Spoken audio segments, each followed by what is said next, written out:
As I said, what we've been doing is we started out with images of Jesus as the central figure of Christianity, followed closely thereafter with theology and iconography around the Trinity, which is closely related to conversations about Jesus.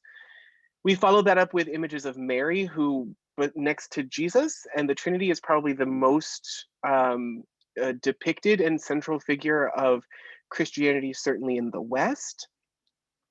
We followed that up with talking about church architecture and the housing of the church and the ways that our buildings reflect our theology. And so this week, like I said, goodness only knows what I was thinking when I titled these things, but this week we talk about iconography of regular old people. Icons and images are, and sort of the depictions of church and images we see in church are not new. They have been debated and discussed for a long time, and we'll talk a little bit about that, but also spend a lot of time just looking at some pictures. I also want to leave some time for questions. I know we've sort of been running over every week, so I'm trying to keep that a little bit more in mind for these last two sessions. So let's talk for a minute about depictions of humanity, right? So we've talked so far about depictions of holy figures, some of them divine, right? Pictures of Jesus as divine, the Trinity divine, and Mary, who is not herself divine, but certainly closely related thereof. But what about regular old humans? And early on, from sort of the very beginning, we have depicted regular old humanity in the iconography of the church. Iconography, in this case, I'm using as sort of the imagery of holy things. At first, we have prophets and disciples and other people specifically in scripture. We'll take a look at that. But we do have regular folks in what I'm calling death-related art, meaning that early on, sarcophagi had the busts, that's sort of from the shoulders up, of the people that they contained. They had images of Bible stories from both the Old and the New Testament, both Hebrew and Christian scripture, as well as just some other regular old mythology, right? There's a reason that the cherubim come to be sort of fat babies with little wings because they're based on the cupids that would have adorned sarcophagi, and it seemed good enough. So that's what we got there. Later, we'll see in sort of in the history of the church, we'll see the depictions of founders of churches and bishops and politicians. Emperors often have their busts in churches, particularly if it's one that they built. But we start to see that. Often if you go into some of the older churches and you see, or you're just looking through iconography and you see someone holding a church building, it's usually because they're the ones who patronized its building. And so they get to hold the building that is their church. And then into the present day, saints and other folk. So setting aside our Lutheran understanding of saint and sinner, we're all saints, we're all sinners, all at the same time, setting aside that you and I are saints, when it comes to depictions in church, saints are a little different. Saints are the people that we put halos on. Saints are the people who have specific stories in the history of the church and reasons why they are revered. Oftentimes, we can think of the patron saints, right, of places. Just this past Friday, on the 19th of March, we celebrated St. Joseph's Day. St. Joseph is patron saint of Italy, along with St. Francis of Assisi. But he is patron saint of Italy and patron saint of the church, right? He is seen as one of the protectors of the church. So too, last Wednesday, we had St. Patrick and St. Gertrude and St. Bridget, patron saints of various things. Patrick of Ireland, Bridget of Ireland, and Gertrude of cats. And so that's what we can think of. And so when I'm talking about saints here, I'm taking it as assumed that you and I, as baptized children of God, are saints. But when it comes to iconography, we wouldn't be depicted necessarily with halos in the same way that we would depict saints. And so in this case, I'm talking about sort of the canon of saints, the sort of list of those who have been canonized by the church and held as sort of those set aside for their various tasks and reasons and honorifics.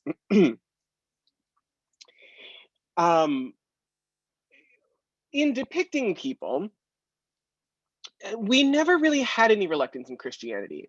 So obviously, we know that there is issues around graven images, right? That there is a prohibition in the Ten Commandments against graven images, or really any depictions of anything. And it will go on sort of into various forms of Judaism in various ways to define what that means. But depictions of living figures is sort of something that always has a question. There will be a long conversation around the time of the iconoclasm about graven images and paintings, and certainly we know that there are plenty, particularly in Protestant countries of Europe, we know there are plenty of whitewashed churches. But it would seem that painted and mosaicked, I made up that word, and even carved figures, we don't seem to ever have a problem with that. From the earliest depictions in the house church in Durus Europus that we talked about last week, to the catacombs, into the first official churches, into the present day, most of Christianity that follows sort of the Western rite, and especially the Eastern rite of the Church Catholic, it actually becomes very important that we have paintings and pictures and people, right? If we won't talk about it today, but I'm sure you've heard the various stories about the stained glass windows of the cathedrals and the churches, and even before that, the frescoes, as ways of teaching a largely illiterate population the Bible stories, right? As you heard the story of Adam and Eve and you saw the apple tree and two naked people standing next to it, you could see the story without having to read it. And so you could learn your lessons that way. And it seems to be very important.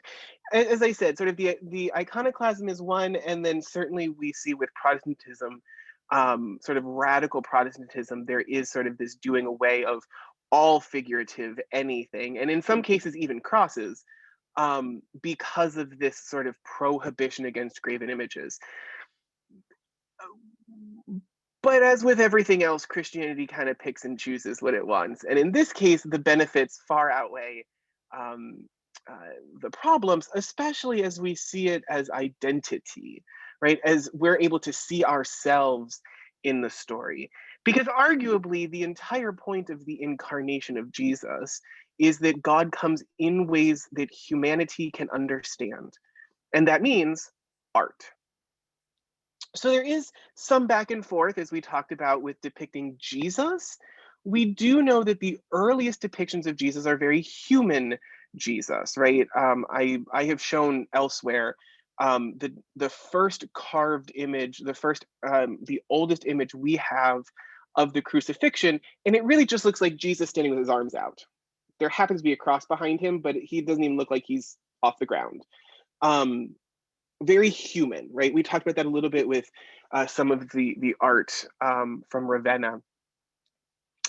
But also, as we've seen, regular people and their stories were often used to tell the Christian story without getting in trouble. So what I mean by that is, and we talked about this a little bit before when we talked about sort of the connection between Judaism and Christianity early on.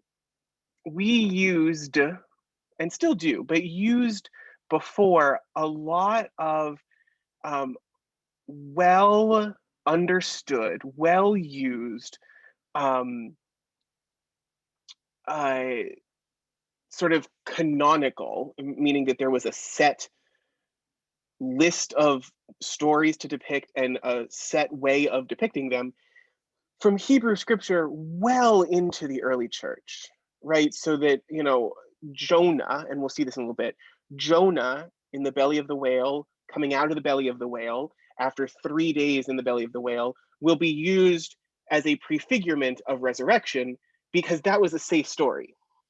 We weren't going to talk about Jesus and his resurrection, but if we put Jonah and the fish, we knew we were really talking about Jesus, right? And so it was a way to give some identity as well in the early church. So let's get right into the depictions. This is one of the earliest frescoes from the catacombs. This actually comes from the Vatican catacombs. So those are the catacombs under the Vatican Hill. And what would happen, I don't know if you can tell here, this is actually a barrel vaulted ceiling. There's an arch here, and an arch here, and an arch here. This would have been a chapel in the catacombs. So the wealthier folks would have paid for not just their niche in the wall, but a whole chapel to be built.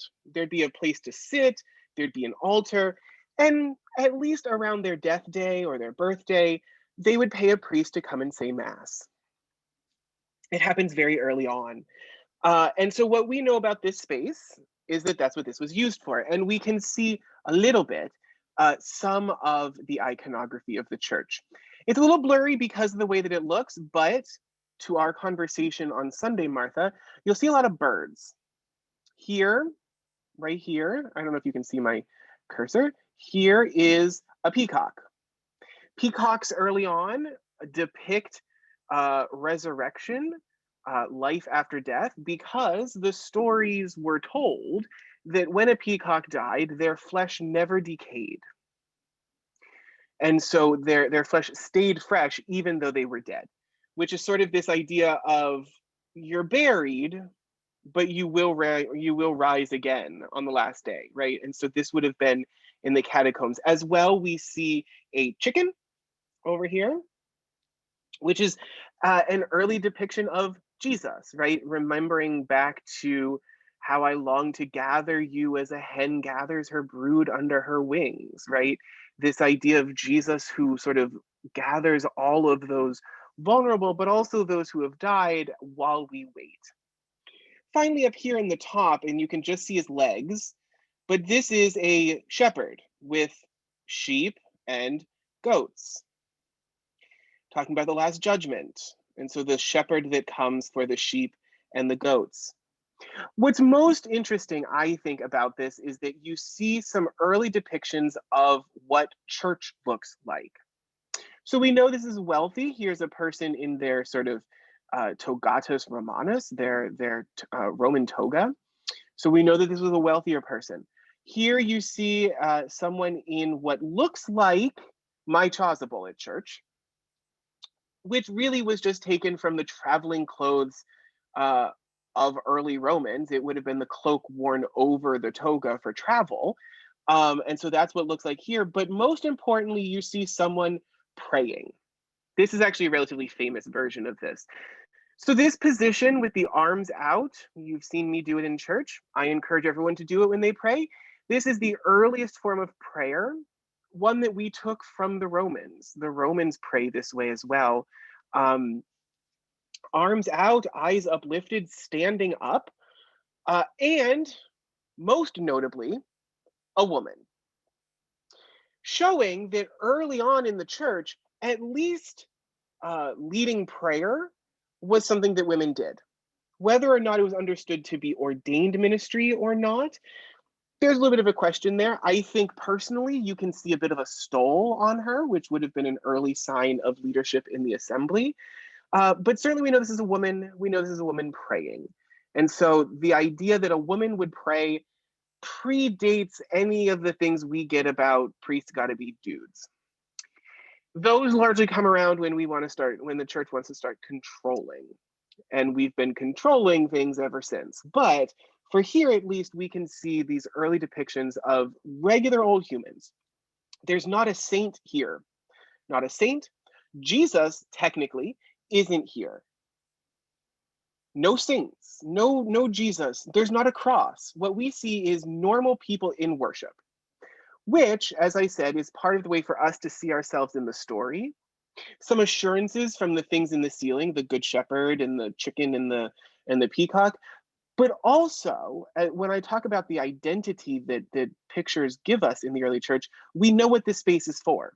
This space is for worship. Why? Because the pictures on the wall say people are worshiping. You're not going to put people worshiping in a dining room. You're going to put people worshiping in a place where people worship.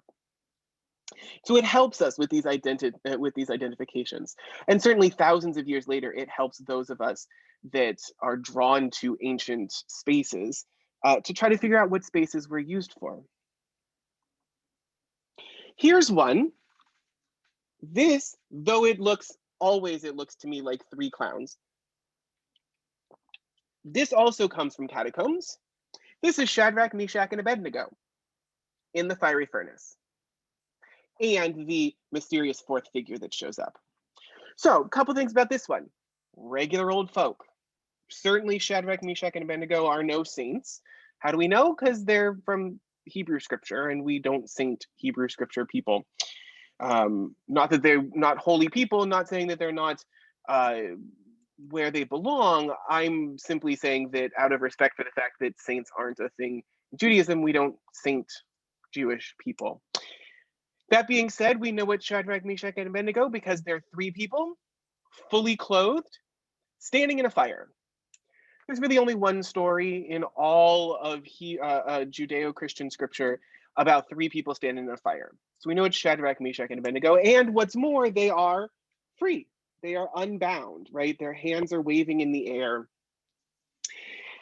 And so this would have also been in the catacombs as an early Easter story, right? There's a reason we still tell it at the Easter Vigil. It is a tale of deliverance from sure death by that fourth figure that shows up. And I know we did Bible study on the Song of the Three Young Men and their story earlier in the fall. But here so this would have been there depicting again, sort of this hope for the people who are dead in the catacombs. This idea of deliverance from sure death. Now, this is I'm going to forget the name of the guy. There is a very famous sarcophagus. This is from the sarcophagus of, I'm looking it up now, sarcophagus of Marcus Claudianus. So Marcus Claudianus has this gorgeous sarcophagus. If you ever have a chance to see it in person, it's in the National Museum in Rome, right at the top of the Capitoline Hill. And there's several things depicted on it. Right here is the raising of Lazarus. This is Lazarus in the tomb here. You see him carved out in a little niche. So we know this is a tomb. This is Lazarus looking like a hot dog because he's still bound in the grave clothes. I have a great sermon sometime about Lazarus having to do the bunny hop out of the tomb because they never take the grave clothes off before Jesus tells him he has to come out. But this is Lazarus in the tomb. This is Martha at the feet of Jesus begging that he help. And this is Jesus. No halo, no cross, no beard even. How do we know it's Jesus? Because Jesus is carrying a magic wand. We'll see in a little bit, there are several different stories depicted on this particular sarcophagus, all of them about healing and new life, all of them centering around Jesus. So Jesus shows up at several points, and we can always tell who he is because he's carrying a stick, but it's not a staff, right? He's not walking with it. He's using it almost like a magic wand. Because we weren't going to have it just be Jesus. We were going to have it be covered enough that we knew the story. So Christians looking at Marcus Claudius's tomb would go, oh, that's Jesus. And anybody else would go, oh, that's a magician. Because that way, no one knew and would upset the grave of Marcus Claudius. So this is Jesus with his magic wand raising Lazarus from the dead. But you see even graven, meaning sort of carved or sculpted, not a problem. Here's Jesus. Here's a story of people from scripture. This also comes, and this is the shepherds. These are the soldiers who are murdering the babies of Bethlehem while Jesus lays looking like a hot dog between the ox and the ass in the manger. But if you notice, this whole story, because of the sort of bulrush basket that we put him in, could just as easily be Moses. And here would be the Egyptians rather than the um, uh, guard of Herod slaughtering the innocents, right? And so we don't, there's no halo, there's no cross, there's no angels, there's no anybody, right? This is just who we have here. Now, this is the full sarcophagus, at least the front of it.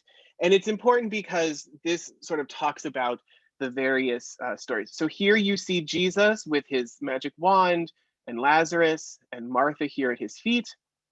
Here's Jesus feeding the 5,000. How do we know? Because there's 5 loaves of bread and he's sticking his magic wand into the baskets of bread.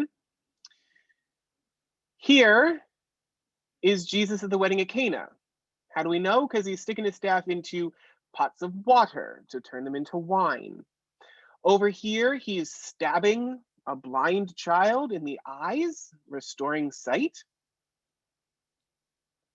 And over here, he is cursing the fig tree, which then bears fruit. But we have one over here. But so you have Jesus at several points here with all these stories of new life. Up here, you'll see the one we just saw of Jesus, the hot dog in the bulrush basket. That's up over here. And if you notice over here, this is Marcus Claudianus. He's depicted upheld by what could effectively be cupids, fat babies with wings. Christians would say that looks like some cherubim to me. Romans would say that looks like some cupids. And the rest of this, because of the way they're dressed and because there's nothing overtly Christian here, right? There's no Chi-Rho, there's no cross, there's not even fish. That's very intentional. Could be anything, could be a symposium on anything. But we see here that it's Jesus, because we know that he was a Christian. So when I talk about people that then get depicted after Bible stories, the next thing I said was founders of churches and politicians. This is from the back wall of San Apollinare Nuovo in Ravenna. We've talked a lot about their mosaics so far. Really, frankly, Ravenna just has some fabulous mosaics. But Justinian is on the back wall. Here he is depicted, one of the only busts that we have of Emperor Justinian, but he was emperor, and San Apollinare Nuovo was part of the imperial palace, which looked like this, we think. So that you have San Apollinare Nuovo over here, you have the baptistry, you have the palace. This is also on the wall of the church of San Apollinare Nuovo. Why? Well, we needed to fill up some space. We also needed to give credit, and we needed to have an identity. Remember back to the catacombs where we talked about spaces used for worship had people worshiping. Churches that were part of the palace complex have a picture of the palace in them. Now, this looks kind of silly, frankly.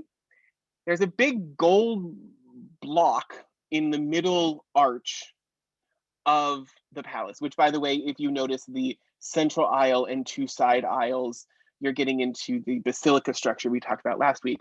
But all you see in the arches are curtains hanging, and the middle one has a big blank gold field, which really makes us wonder why this palace was depicted. That being said, and unfortunately I can't do it on here, but if you sort of look over here, you'll see some fingers, a whole forearm, some more fingers on these columns. So what we know is originally this mosaic had people in the arches. Probably in the middle would have been the Emperor Theodoric, who was the predecessor of Justinian. He would have been in the middle. His wife would have been on the one side. And various courtiers in the sides, right, as sort of living in the palace. However, Theodoric was an Arian. And when Justinian, who was Orthodox, took over. We couldn't leave an Arian or an Arian's court in a now Orthodox church. And so, I was the other way around. No, I got it right because anyway. But who knows? They went back and forth. So what we did is what's known as damnatio memoriae, the damnation of memory, meaning that we just erased them. We just put more tiles over the top of what were people, and now we just have a plain old palace. Why they didn't put Justinian in later, I don't know, but there you go. But again, we see sort of normal everyday depictions of things in churches. This is in, like, when you look at the wall of Santa Apollinaria, you have the story of Jesus, which we've talked about. You have the procession of saints, and this is right there with them. It's not in a special place. It's just right there with the rest of the worship art. So we go from that to this. This is known as an iconostasis. An iconostasis is especially appropriate in Eastern Rite churches. It's a wall between the congregation and the altar. So what you see here are several arches. The middle arch has these swinging saloon-looking doors. On the other side of these saloon-looking doors and this curtain is the altar. That's where communion happens, that's where the priests are.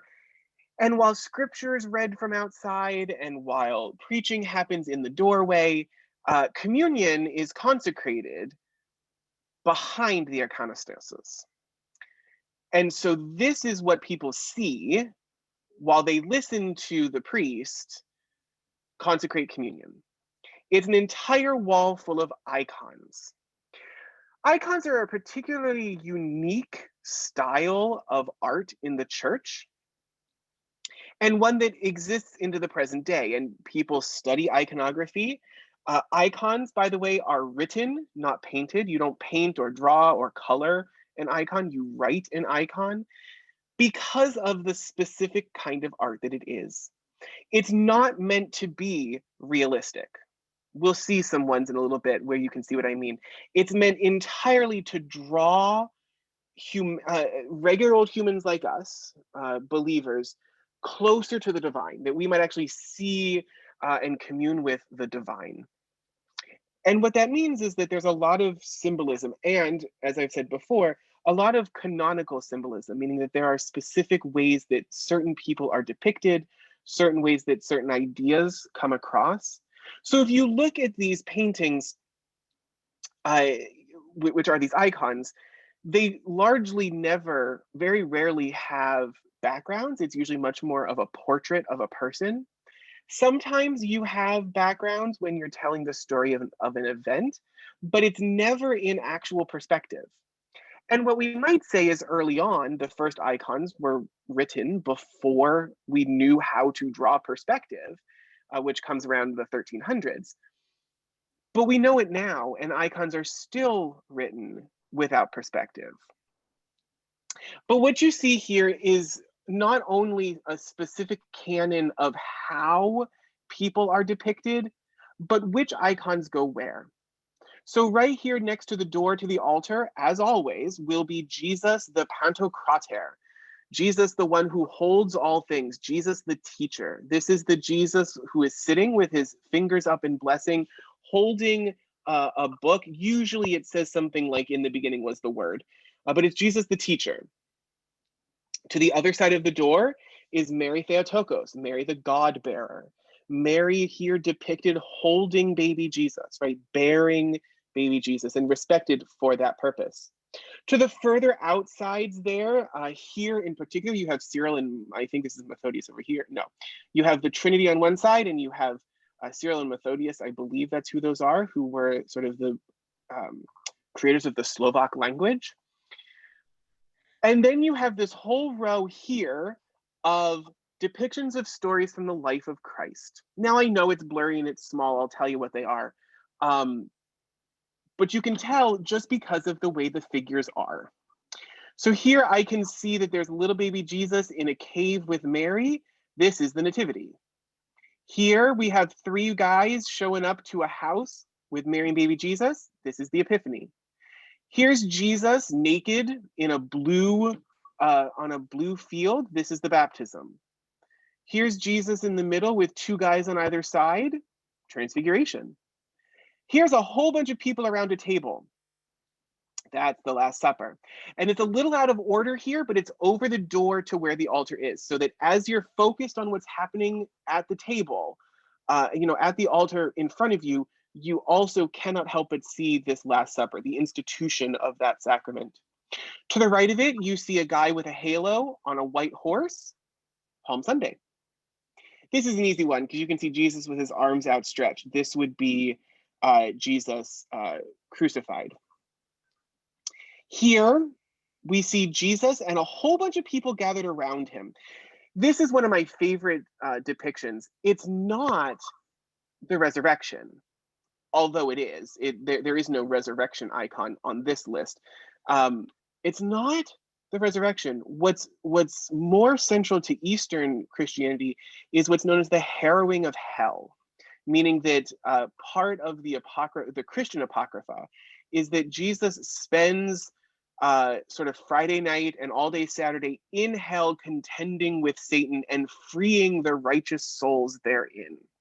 And so what you often see here as a depiction, as sort of the Easter icon, is Jesus will be standing on two golden doors. Those are the portal to hell. And he will be pulling a man by the hand who will often be holding a woman by the hand. And that's drawing Adam and Eve out of hell and basically fixing the problem of original sin by his resurrection. And then the rest of the folks there are the righteous souls. Finally, here we see somebody floating in the clouds over a bunch of people who are here. Obviously, this is the Ascension. And then up above, you have various saints here. Again, Jesus as ruler of the cosmos on his throne. To his right in red is Mary Magdalene. To the right, to our right, on the other side of him, looking kind of disheveled in his appearance, John the Baptist, right? The two preeminent evangelists in the text, right? The one who points to Jesus before his ministry and the first person to declare the resurrection, depicted right there. Followed closely by two archangels. I'm going to go out on a limb and say that's probably Michael and Gabriel, because Raphael, the third archangel, is an apocryphal story. And then we have some other saints over here on either side. Who they are, I'll be honest, I can't see enough about them to know. I'm going to assume this is Peter because of the beard and this is Paul because he's bald, but I can't promise you that. But again, this is what happens with iconography, that even though it's blurry, you can see enough of the pieces that you know who this is supposed to be. So that even as blurry as it is, I can see enough about the people that I know who it is, and I can tell the story and I can recall the stories that are told about them. And that's what ends up happening with these icons. And they are ways for us to be able to meet the divine. What's curious, you'll note, is that Mary and Jesus are the only two people that ever look out. Right? So we have John the Baptist and Mary Magdalene and the archangels are all pointed sideways. On all of these depictions of Jesus and the story of Jesus, everybody's looking at Jesus, not at us. It's this idea of us being able to see into and what happens. It's what's so powerful about this Rublev's version of the Trinity, which is over here on the right-hand side, is that all three of the Trinity are looking out. But this is an iconostasis. This is the wall of icons that are so central to sort of Eastern Christian worship. Spent a long time on that, and I'm realizing that this won't be as short as I thought. So as we talk about depictions of saints then, right, because we talked about humans, we talked about patrons of patrons and bishops and everybody else, and now we get into saints. This is Peter. I can't read Cyrillic, which is what this language is that's written up here, but I know it's Peter. Two different depictions of Peter. How? Because of the iconography around Peter. So Peter here depicted on the left, holding the keys, right? Jesus gives Peter, we're told, the office of the keys, which are then given to pastors, which is the ability to bind or loose sins that are then bound or loosed in heaven. That's the office of the keys. Or if you don't like that part of Peter's story, then you'll find him hanging upside down on a cross, because as tradition tells us, when it came time for his martyrdom, he was to be crucified and they were going to crucify him. And he said, I am not worthy to be crucified as my Lord was. Crucify me upside down. And so they turned the cross upside down with Peter on it. And that's how he meets his death. Here's Paul, some newer images of Paul. And this is where I talk about the fact that iconography is not about realism. Iconography is all about the symbolism behind it. Paul here with a broken chain and his sword, right? The sword and a book over here with a hand in blessing and a book and the light from heaven that blinds him. So symbols of his story, so we know who it is. But also, Paul is almost entirely, all the time, bald. He's bald because you need to accentuate the fact that he has a big head. He has a big head because of his understanding and his teaching for others. So this is a wise person depicted by having a very large head, kind of looking like a Klingon over here, frankly, if we're honest. But there you go, right? So we have these depictions of Paul that don't look like what Paul looked like, but we know it's Paul because of the things he holds and the ways that he is shaped in these. And then we get into some others. So hitherto, it's been church people, it's been Bible people, it's been people we can point to. Well, after a while, as I talked about, we get into what are known as saints and what I called saints and regular people, right? Saints are, in this case, those who lived lives of public Christianity. Sometimes they're martyrs, sometimes they're not. Always they have a story to tell. It's why we still celebrate the stories of the saints. They show us that regular old humans can do it. All three of these here are depictions of Saint Perpetua and Felicity. Saint Perpetua and Felicity were two of the earliest martyrs in the church, thrown to the beasts in Carthage, as a matter of fact.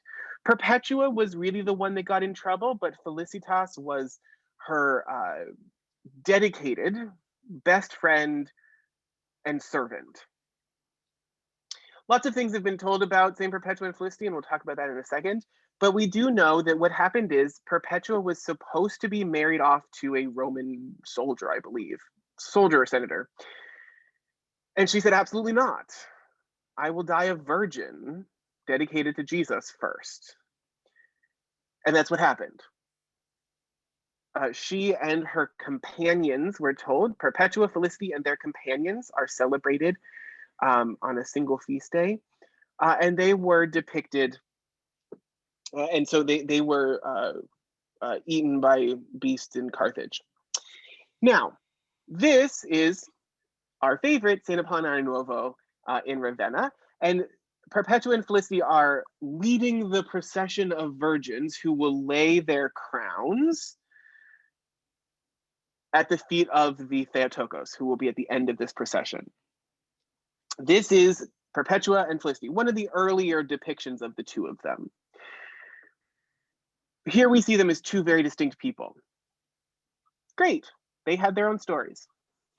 Slowly over time, the more that we learn about Perpetua and Felicity, and frankly, the more we understand about the world around us, we start to get some very different depictions. So that slowly St. Perpetua and Felicity start sharing a halo. Two reasons for this. One, because they shared a single fate, right? They were together in this martyrdom, in this single event. But secondly, because we started to understand a little bit more about the translation of the word companion into 20th and 21st century understanding. And so we started to think of St. Perpetua and Felicity a little bit more like this. This is a 21st century icon of St. Perpetua and Felicity. Because there's language in their witness. So in the texts of the martyrdom of Saint Perpetua and Felicity, there is this idea of clinging to one another. I will not leave you. A lot of Ruth and Naomi language, a lot of Jonathan and David sort of language. And so we start to see them sharing this halo. And here we start depicting them as people actually from Carthage who weren't white because they were from Africa. So they had darker skin. And so here we have sort of trying to authentically tell the story of who Perpetua and Felicity are and who they were through iconography. Because you're not going to write the whole story. But right here, what can I say? Well, I can say that they were together. They clearly loved one another. They weren't from Europe, right? And all these things I can tell just from this depiction of the two of them, because here we have two darker complexioned women clinging to one another and sharing a halo. Similarly, we have the story of Sergius and Bacchus. This is sort of the male version of Perpetua and Felicity. Sergius and Bacchus were two soldiers. They were what were known as Adolphoi Mai. They had taken Adolphoi Mai, or they had taken a brotherhood to one another. Again, this is how we depict them early. They share a martyrdom because the story goes that Sergius and Bacchus were imprisoned for their Christianity. They were Roman soldiers who were not allowed to be Christian. They were imprisoned for their Christianity and tortured to try to get them to convert. Sergius dies first. They're in separate cells. Sergius dies first and appears to Bacchus by night, and says to have faith that he had died, but to continue in the faith of Jesus, because he would be met soon enough, that they would both be martyred together in the same cause. So here we have Jesus and a sort of connected-ish halo, slowly getting to a shared halo and the blessing hand from heaven here. So you have, again, in their Roman soldier garb, sharing a halo, talking about their shared martyrdom.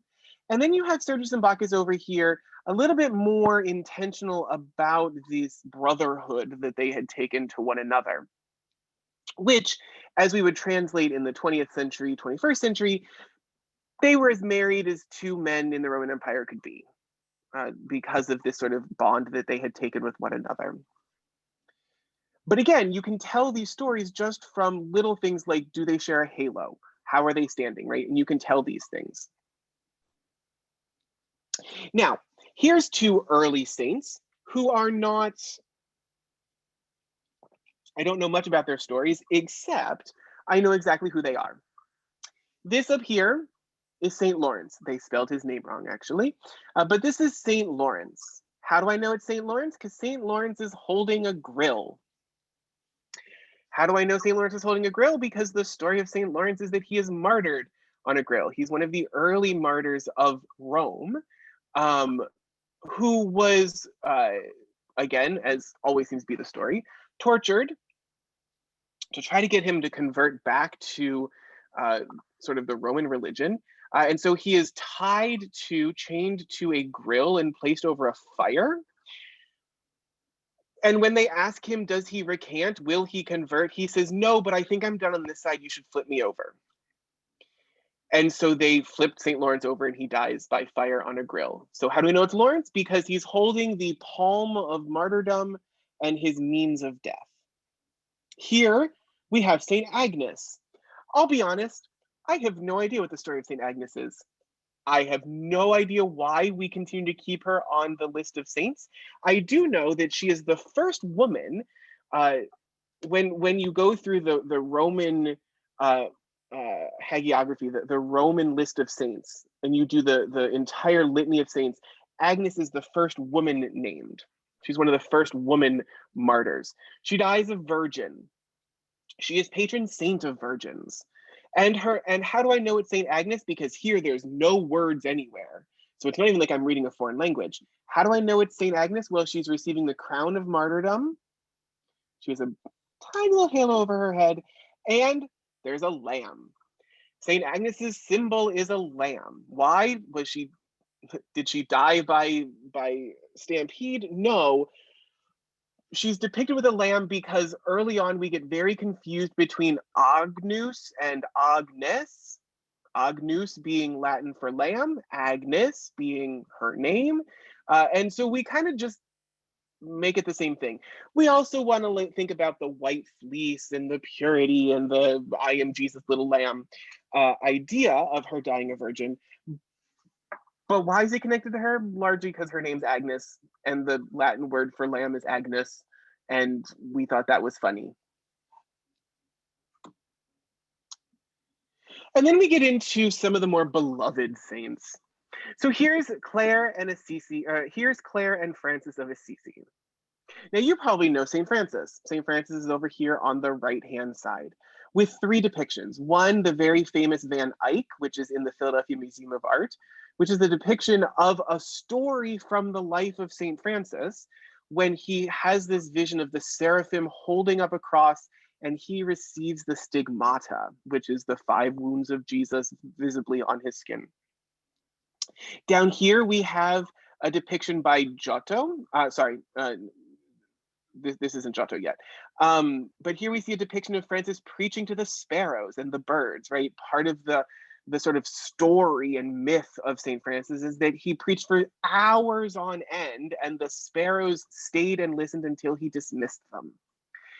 And then finally here we have Francis calling the first chapter of the Franciscan friars together in Assisi here. And we know it's Francis because he always has a brown robe on and it always looks kind of frumpy. But here, no depictions of Francis the way we think of. This isn't Francis in a portrait. This isn't Francis with a halo. This isn't Francis with, sort of sitting for his picture or with any particular single piece of iconography, showing us that we move into this idea still of just talking about the life of the church. We depict the life of the church, and this is one of the big names in the church. And so we depict the things that he did.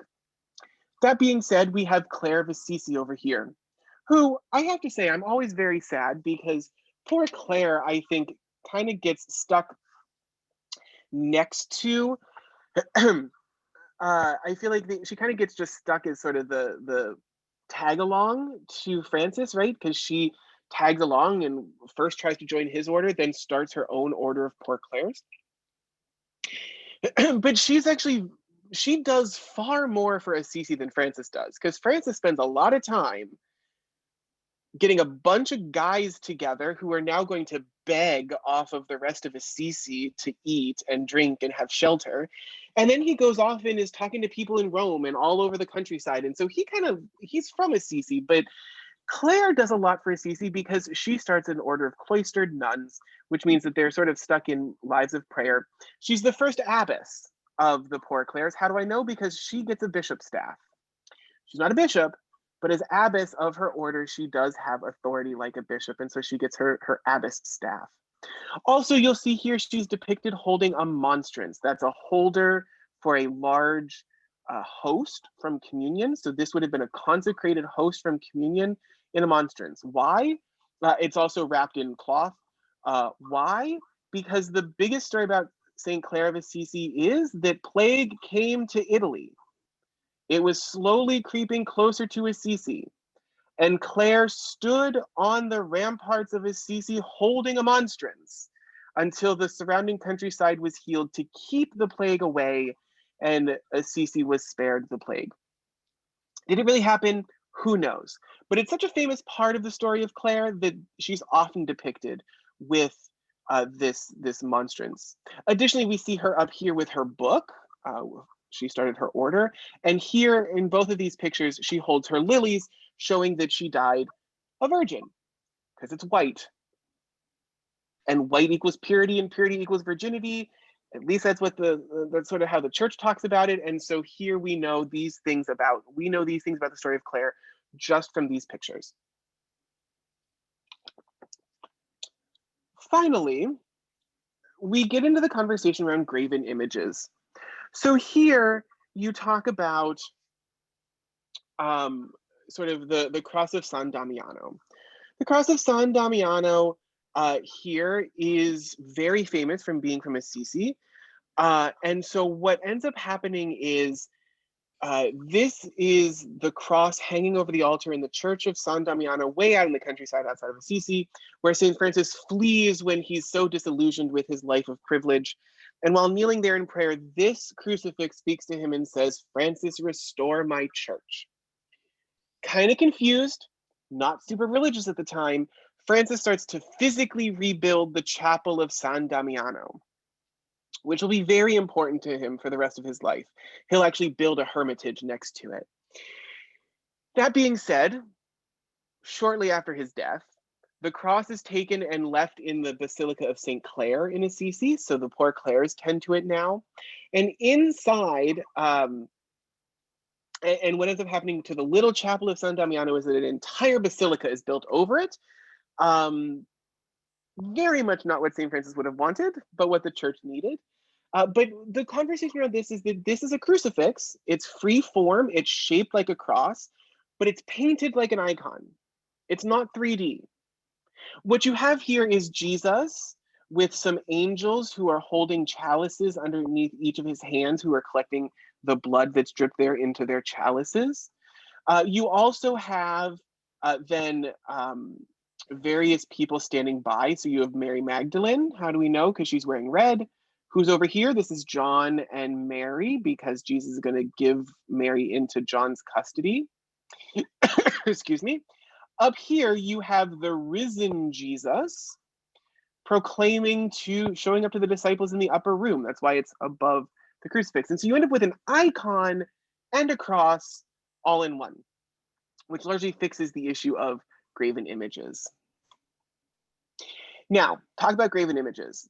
We move into the Renaissance here, and this is from the Chigi Chapel in Santa Maria del Popolo. You don't need to know anything about the story of the Chigis or about Raphael, who designed but did not actually sculpt this sculpture, or about the chapel itself. You can look that up on your own time. Chigi, C-H-I-G-I. What you do need to know is that this was a honorific memorial chapel. People who were donors to the Church of Santa Maria del Popolo, that's St. Mary of the People, who were buried here. This is their funeral monument as a chapel. And what do we have here? What is this? This is Jonah stepping out of the mouth of the whale. Here you see the whale and the whale's teeth, and Jonah stepping out. Because why? Because Jonah prefigures the resurrection. After 3 days inside the belly of the whale, he arises again through water, symbols of the resurrection, which is perfect for resurrection and for a funerary monument. What's curious is, by the time of the Renaissance, nobody had to worry about depicting Jesus because Christianity was the dominant religion everywhere. But we still held on to some of these remnants of our tradition, that Jonah is what you depict for resurrection. And so that's what we end up with here. There's a reason why the story of Jonah is still one that we tell at the Easter Vigil, because of this prefigurement of the resurrection. Finally, I'm just going to scroll through here. This is 21st century iconography. This is us claiming the tradition of icons, of painting pictures, holy pictures of holy people, to tell their story in ways that inspire us to lives of faith and action, which is all that the icons have been doing all along, reminding us of the story of St. Mary Magdalene and her telling the story of the resurrection so that we too might tell the story of the resurrection. Here we have the Saints of Selma. That's the name of this icon, which is a picture of Martin Luther King Jr. and Coretta Scott King next to him, and various other folks who were present on the Edmund Pettus Bridge in Selma, linking arms, all of them with their halos, in this sort of style of an icon. A little different here because they're looking straight out at you, but again, we have sort of some conversations about what that means. It draws us into what's happening in the picture. Here's one by Kelly Lattimore, one of my favorite iconographers of the 21st century. Here she has painted an icon of John Lewis, who died recently. Witness, right? These ideas of holy Christian people. Now here's one, this should look familiar. I used this on the Christmas letterhead this year. This is known as the Holy Family of the Streets. You see Mary and Jesus and Joseph here depicted as a homeless family of some color, at least. They're not quite Caucasian white, living under a bridge, right? Dad's sitting on a crate, on a milk crate. There's graffiti everywhere. They're huddled under a blanket and a hoodie with their gloves on. This idea is precisely what icons are meant to do. They're meant to draw us into the story and to bring that story alive for us today, so that it's not just about that something, somewhere, sometime, eventually, or in the past. It's not about something that's so stylized that it's unreachable, unattainable, untouchable, but rather about something that draws us personally into the story. And in this way, she draws our attention to those who live on the streets as whole families, right? As as mirroring the story of Jesus, right? Little Lord Jesus, no crying he makes, no crib for his bed, right? This is homeless baby Jesus telling a story in a different way so that we can better understand and relate to it. You have ones like this. This comes from trinitystores.com. This is Harvey Milk, who, to the best of my knowledge, was not the largest and most vocal Christian, but nonetheless here portrayed with iconography, right? So this is an idea of iconography so that we know who this is, even if his name wasn't at the bottom, who this is, because not only of his facial features, but because of the pink triangle on his arm, because he holds a candle for those who come after him, right? This idea of breaking down the closet wall, as he will be quoted to say. But again, these ways of depicting people that are important to us. So that being said, talking about iconography and people and various ways of depicting just regular old folks, are there any last questions? I realize that it is just now 8 o'clock. So bravo us. I know I kind of rushed there a little bit towards the end, but are there any questions?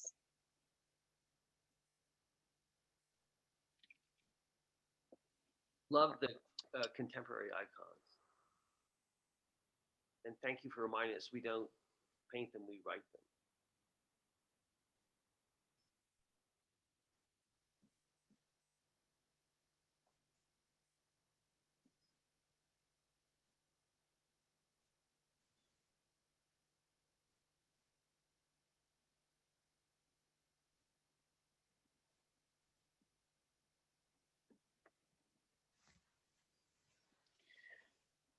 All right. Well, seeing none or hearing nothing else, I will see some of you on Wednesday, and most of you I hope to see on Sunday. Several of you, John, Penny, I think that's it. Let me look at my list. John, Penny. Yes, you'll be getting your, you should have already gotten your email while we've been on here talking about Passion for Sunday, because it's, believe it or not, Palm Sunday already. But thank you all. It's always been a joy. We have one more session of Monday School next Monday before we take a few weeks of hiatus. We take the Monday after Easter off and the following Monday off because I'm on vacation. So we will pick back up on the 26th of April, which is actually 3 Sundays off, where we'll talk about, so next week we'll finish up Beauty in the Church, and then we'll pick up in the Easter season, talking about I Sing a Song of the Saints of God, talking about what it means to live the baptized. Oh no, I'm sorry, that's not this year. It's the I am statements. We're going to do the I am statements after Easter. So I look forward to doing that with you. That will also involve a little more art too. Thank you all. It's been fun. Thank I'll you. see you next. Thank you. I will see you.